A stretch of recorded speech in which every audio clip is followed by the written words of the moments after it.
Oh yeah, I think it's a great opportunity. I think about that all the time, you know. I love, I think you guys know that by now about me, you know, when you're playing teams like this, you know, you just think about it as hard. I'm not very good at articulating this, but, you know, Penn State versus Ohio State. You know, you think about, you know, what that means in the history of college football, and these two teams playing each other, and the tradition of both schools, and, you know, two great coaching staffs with a lot of good players on both sides of the ball. So, you know, it's a lot of fun. It's game days, you know, that's the best day of the week for me. So we're just really looking forward to the challenge. We know it's a huge challenge. I mean, 19 games in a row, number 4 team in the country. We realize that it's a huge, huge challenge, and but you know, we look forward to it. The last 2 games that Ohio State's played against Iowa and Northwestern, they've really got on them in the second half. They've been a really good second half team. So how do you combat that, and what do they do in the second half that's been able to wear teams down? Yeah, you're right, Willie. That's something that we've looked at a lot. I mean, they have done a great job in the second half of coming out and making great adjustments. And I think it's when you've got a team like that that's never lost, you know, under your leadership, Coach Meyer's leadership, you know, you've got a very confident team. So even if they, you know, maybe it's a close game in the first half, they go in at halftime and they're, you know, well, we've won 19 in a row. Like, we've got to make these adjustments, and here's what we do, and we're confident that we're going to be, because they've done it before. And I think that's a testament to their coaching staff, and that's a testament to their players, that they take the adjustments, they go out, and they play better in the second half. But you're right, that's something that, you know, that's a big key for them in the last 2 games. And, you know, that's just something that they're doing well. Coach Sheila, what have you seen out of Buckeyes running back Carlos Hyde? Because he's a hard runner. Might not get a lot of attention as, you know, compared to, say, Braxton Miller does, though.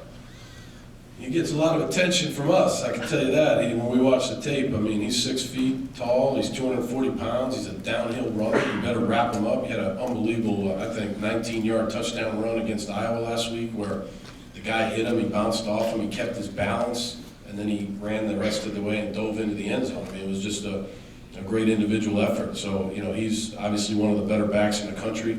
And, you know, again, we've got to make sure that we wrap him up, that we tackle him.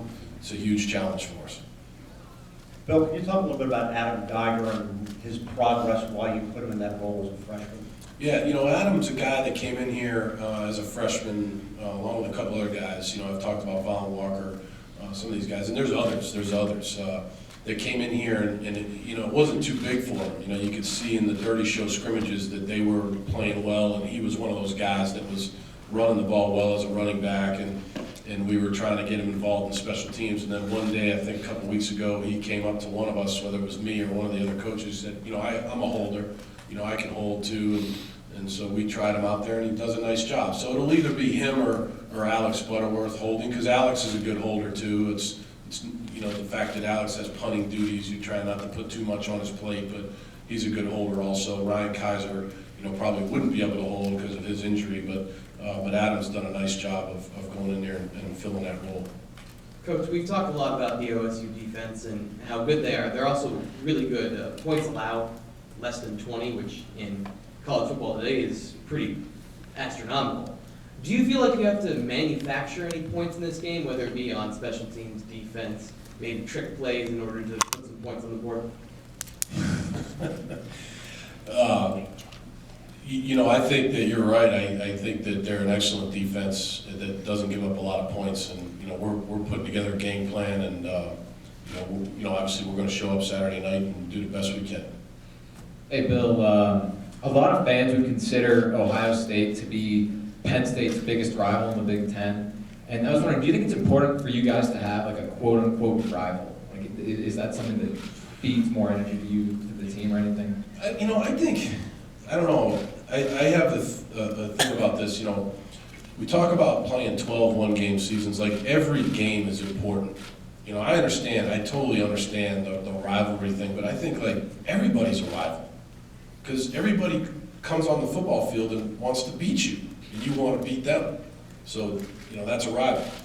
I think the other thing that defines a rival is, you know, a balanced series, a series where, you know, it's maybe split five, you know, half and half. They've won half, you've won half. You know, that's a rival. I think that can be a rivalry too. But I also know that I have a tremendous amount of respect too for the teams in the Big Ten, and I think all of the teams in the Big Ten are very well coached, good football teams, and so I think anytime we take the field, you know, we respect them all, and you know, they're all rivals. You know what I mean? They're all rivals. Bill, what's more challenging for a young quarterback, that first overall game or the first, true test on the road in front of 90,000 fans? And have you done anything to try to get him ready for that kind of noise? Well, we work with noise every single day in practice. You know, we crank the music, and so because here it's loud too. You know, it's loud on offense here, so so we work that from day one of spring practice. You know, again, I think one of the things, these are interesting questions about that, because I think about that a lot, you know, with young quarterbacks, with all the players on our team. And I think what you try to do is, as a coach, as a play caller, I think you've got to, you know, people say, well, you got to block it out. Well, I mean, you know, that's easier said than done. I mean, there's 90,000 people there, and it's a fantastic place, and they're not for Penn State, obviously. So I think what you have to do is be very, very focused on what your job is. So like as a coach, you're going through your calls. Okay, this is what I anticipate to call on the 1st and 10, or in 2 minute, or right before halftime, or you know, how are we going to use our timeouts if we have time, you know, things like that as a coach.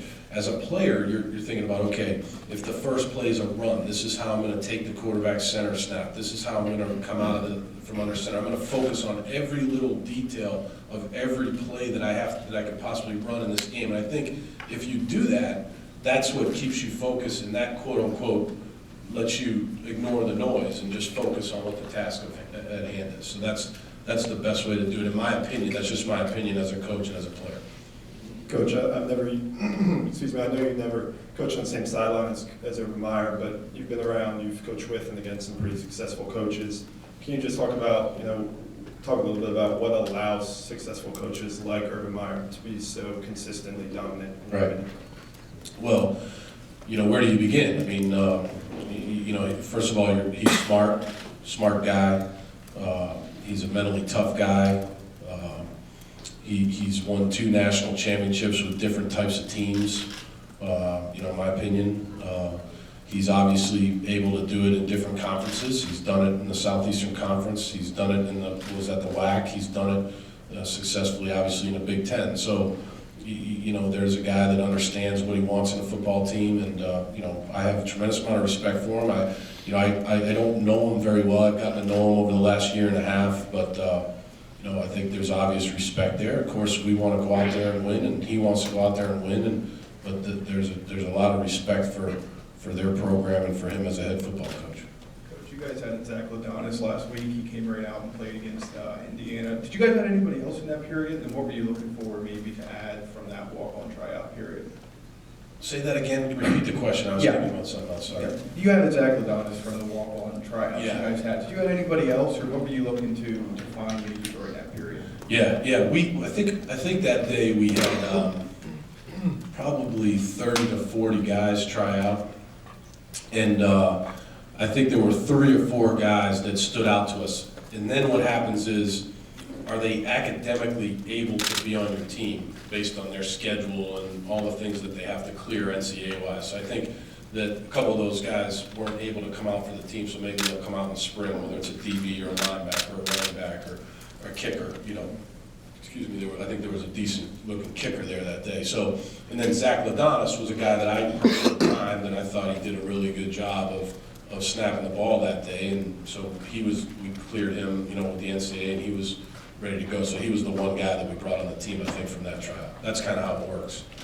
Bill, a lot's been written about the hurry-up offense and the NASCAR and you guys' implementation of that. You said a few weeks ago that you guys have 3 tempos that you use. I guess my question is, how do you strike a healthy balance between keeping a defense on its heels, but also trying to extend your possession time, where obviously Braxton Miller and the Ohio State offense can't do anything against you guys if they're not on the field? Yeah, great question. It's very, very difficult. It's really more about what your plan is going into the game.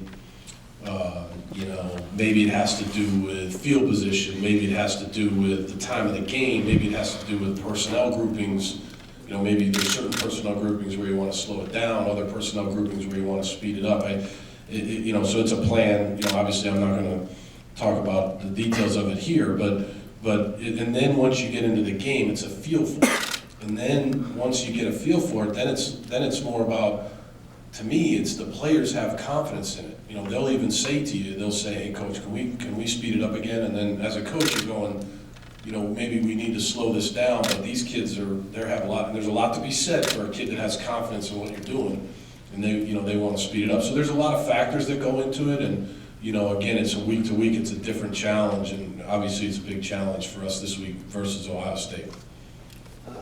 Bill, I feel like we haven't heard too much about Jordan Lucas. Right. What's it like been coaching him, and how important has he been to this defense in this secondary? Yeah, you're right, Josh. I mean, he's a guy that it's hard to, I probably, as I go my years as a head coach, I have to do a better job of remembering all the names. But Jordan Lucas is one of the better football players on our team. He's just a great competitive kid. Tough, plays hurt, very good in man coverage, really good in zone coverage of understanding routes, got great ball skills. You know, I think he could also play safety. You know, right now we play him at corner.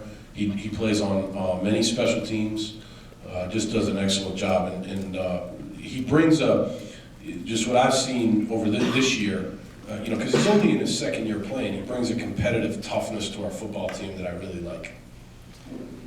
Bill, I'm supposed to ask you about Go Bruno. Bruno. Yeah, and more specifically, can you talk about your playing days at Brown? You're a defensive end, I believe. Man. How does that help your play? What's your calling? first name again? Tim. Tim. I'm sorry. That's all right. How does that affect your play calling? Oh, as a God. defensive guy? Go Bruno. Yeah, Bruno's a nickname for Brown, so that's usually a text that I send to Phil Estes, the head coach of Brown University. I think they're like 3-2 right now, but so Go Bruno's like, you know, we are Penn State. That's what it is. You know, that's the we are Brown or whatever. Go Bruno. Playing days, I mean, I really just, one of my least favorite things to do is to talk about myself as a player or myself as anything, but you know, I love playing, I love being on the team, I love being a teammate, you know, with these guys that I played with at Brown. We weren't very good, we were not very good, you can go look it up, we didn't win many games. We were in some close games, but we didn't win many. But, so really, once I got into coaching, you know, I found out quickly that I didn't know a lot about football. And so I wouldn't even begin to compare, you know, how my playing days affected my, you know, I played defense, you know, so I played outside linebacker, and you know, as I gained more weight, they moved me inside closer to the ball, put my hand on the ground. I was a defensive tackle in my last year at Brown. So, you know, I'm an offensive coach, so obviously, you know, that's been most of my career. So, you know, I wouldn't even compare the two, but that's it.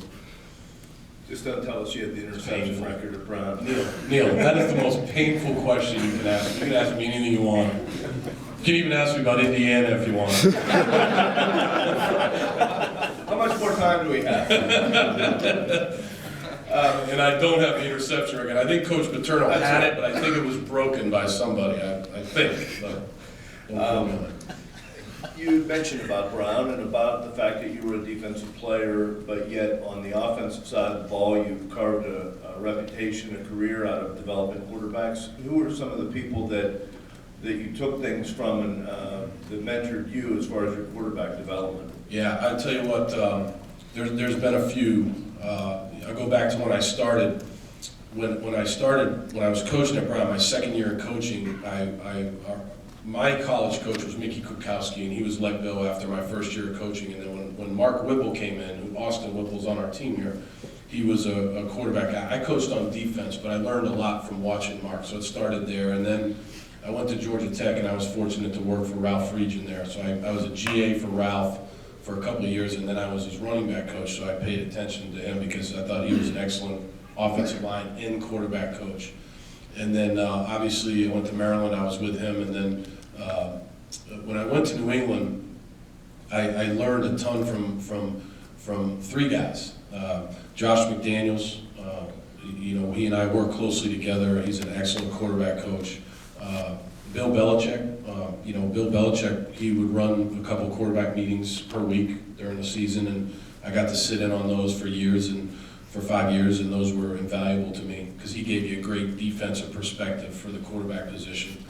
And, you know, obviously coaching Tom. You know, I coached Tom, and you know, he and I had hours of discussions about how we each saw the game and things like that, and put the game plan together. And, you know, so it was, those are the guys that really meant a lot to me as far as coaching quarterbacks.